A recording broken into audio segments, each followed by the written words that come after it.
What's up, guys? Today's video we're going to be working on the green Jeep. We're doing a procedure that is something that a lot of you may run into, so I thought I'd cover it, even though it's a really simple, easy DIY. If your Jeep is having trouble maintaining a normal driving temperature or overheating, your heater's not working, or you're blowing coolant out of the overflow, it could be a number of things. But something I find with a lot on these old Jeeps is the thermostat issue. So today we're going to be replacing the thermostat on this L-134 flathead. It's a really simple job. All you're going to need is a flathead screwdriver, 9/16 ratchet, a gasket, thermostat, and a thermostat spacer. You can get these in 160 or 190.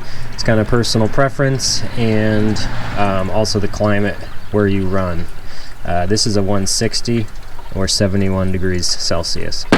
So first thing you're going to do is drain the coolant. I've got the petcock cracked down there. Try not to make a mess. It's super slow, so I just opened it and then went and did some other things. You need to drain the coolant down to about here. It needs to be below the level of the water neck. So once you get down to the head level here, you're good to go. My prediction when we open this up is that there's either not a thermostat in here, not a spacer in here, or the thermostat is just completely junk. I know that pretty much covers everything, but I've seen them all. Most of the time I open them up and the spacer is not in there. If this is not in place, your thermostat is not going to function properly. I've also seen things like toilet paper tubes, hunks of plastic, I know, cardboard, rags, all kinds of stuff jammed in them to try to keep the thermostat in place. It's ridiculous. A lot of people also just completely remove it altogether, thinking that that will be better, but it's actually not.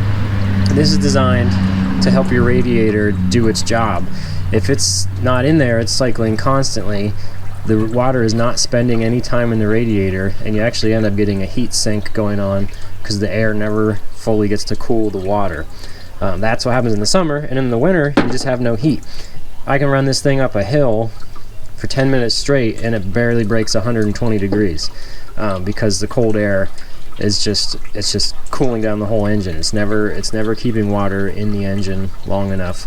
These are designed to just kind of bleed as needed. So if your engine's hot, it opens up a little bit and lets a little bit of cold water in there. If your engine's cold, it closes until it gets up to temperature and then lets a little hot water into the engine. So they're important.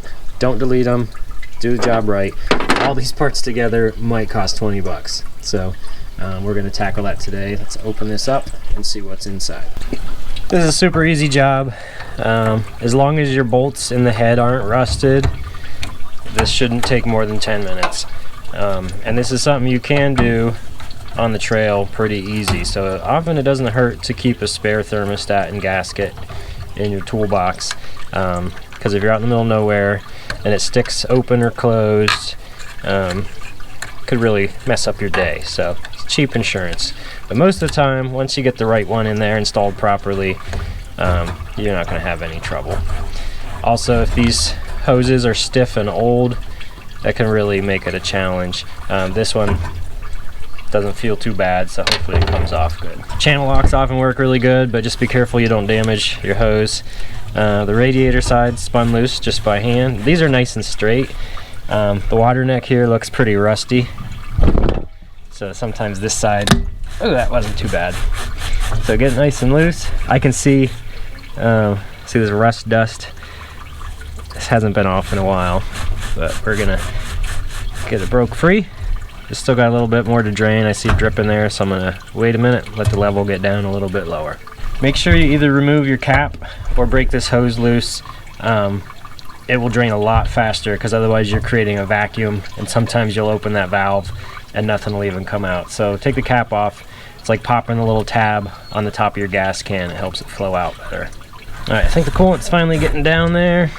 Got this off. Look at that nastiness. Ew.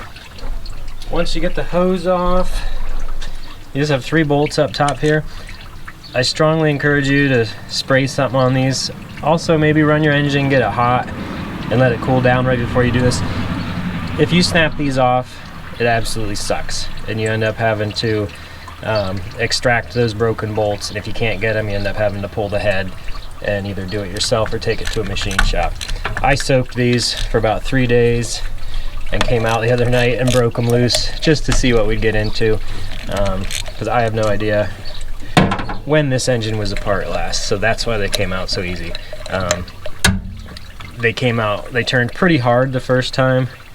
You can see how nasty they are, and also people throw all different kinds of sealant on these.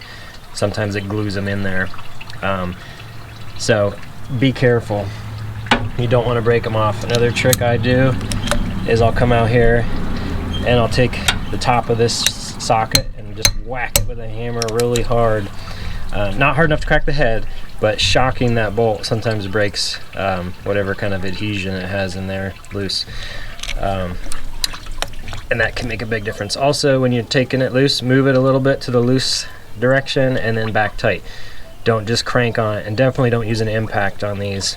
So loosen it up a little bit, tighten it a little bit, and then go again and again and again. If they're coming out hard, sometimes they'll pop loose and then they come right out, no problem. I didn't have the coolant drain down far enough, lost a little bit, but I got a big pan under there. So as soon as the bolts are out, this thing was not stuck to this at all. Sometimes they are. Just get a rubber hammer, not a metal one.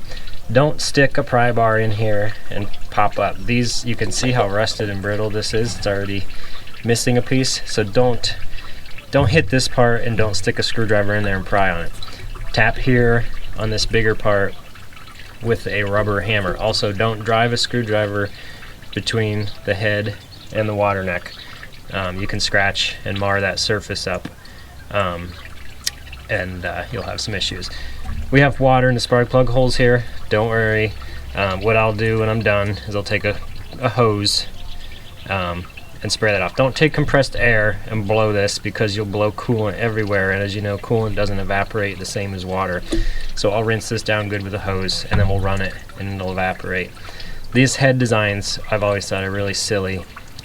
Water always lays in here. Every Jeep will have a rust ring from water sitting in there. So, but don't worry, we're gonna get that taken care of. So let's see what we got. Ooh, we have a thermostat and no spacer inside. So they did use a gasket, which I'm surprised. A lot of times these are just loaded with blue goop. You can see this water neck is rusty, but it's savable. We're gonna clean it up really nice. Put the spacer in there and the thermostat. We'll show you how to do that. It's actually, so the gasket is what was actually holding this thermostat. There's a little bit of resistance there. I don't know if you can see that. So without that spacer, there's nothing to hold this thermostat in place. I don't know how people don't realize that when they install the thermostat. I guess they just slap it in there and they pick a direction they think they want to put it in and set this on top. I have no idea. I've seen them in both ways, and we'll go over which way is correct as we install it. But then if you look at this, nothing's happening. So this thermostat is probably absolutely fine. It says made in USA. This is a 180, which is fine. But it can turn around like that, and there's nothing holding that in place. So water was just going right through that. I don't know, sorry, you're probably not in camera. This can just spin around however it wants once it's in there. So that was the problem. Oops. We'll get this cleaned up and prepped for the new one.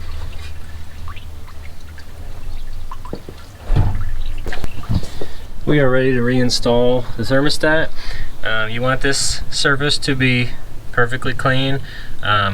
Do not sand it. You don't want to use a flap disc or sandpaper or anything like that. Sometimes I'll use a razor blade to scrape off the chunks, and then I use a die grinder with either a nylon or a brass brush. You can use a steel brush if it's a fine one. You don't want to mar the surface up. You can already see that it is pitted and damaged from age. We don't want to make that any worse. You also want to clean out your thread holes. You want to clean up the threads on your bolts. I spray them with carb cleaner after taking a wire brush to them, because we're going to seal those as well. But I have the water neck cleaned up. Don't paint the seal surface. You can see how pitted that is, but we're going to hope and pray that it seals up. It should. I've seen worse. And like I said, this shouldn't be a problem. We'll try to get the hose on as far as possible and clamp it nice and tight. So now let's go over the procedure to put this back together correctly. So we have our thermostat. This is a controversial topic. I drill a 3/64 or 16th inch hole, something like that, right on the edge. That prevents airlock, but it's not big enough to really affect the cooling properties of the radiator and the thermostat. This prevents airlock and keeps a tiny bit of coolant flowing. So that's how that goes. The proper order to put this in, you want the bellows or the spring facing towards the engine. So you slide this in like that. Then you take your spacer with the tapered edge upward, like that. So that's how you want it.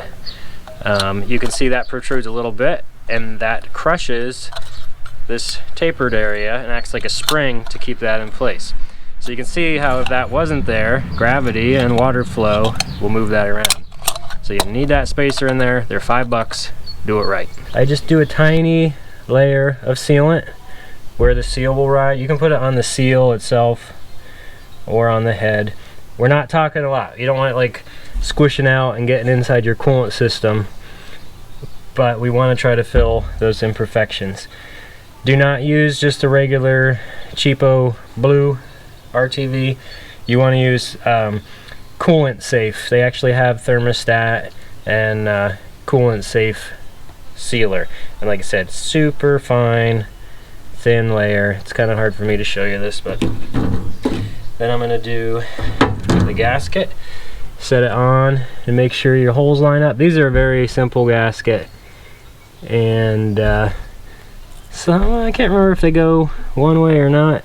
If it's in a perfect triangle, get the holes lined up and you'll be good to go.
Then you're gonna make sure your thermostat stays in place. I have a thin layer of sealant on the housing.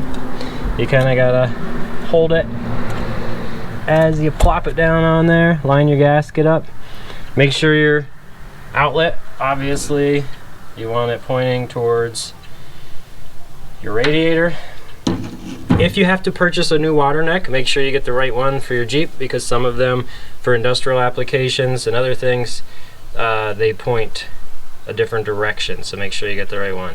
I like to put a little bit of sealant on my bolts, especially if you have a head that the holes go all the way through.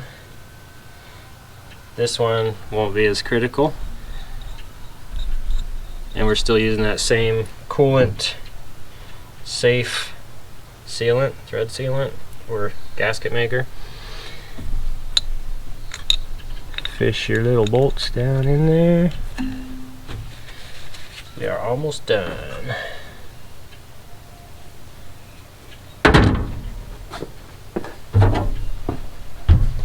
You want to try to snug these down evenly, so I usually just get them all tight, by, finger tight. Sometimes you got to get them down through that gasket.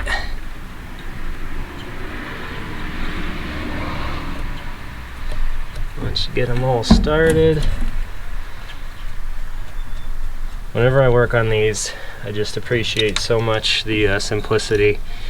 None of our vehicles are new, but even the stuff from the 90s and 2000s, so much more complicated and pain in the butt to work on compared to these things.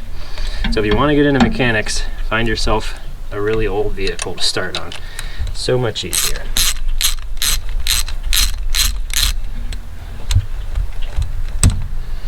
Alright, once they all start snugging up, make sure it's going down equally. There's really nothing in the way as long as your spacer's installed correctly.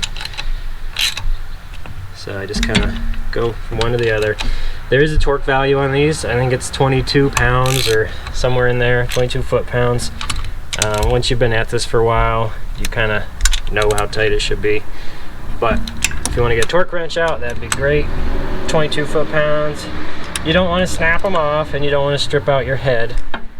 I also will come back through after a few heat cycles and give them another feel.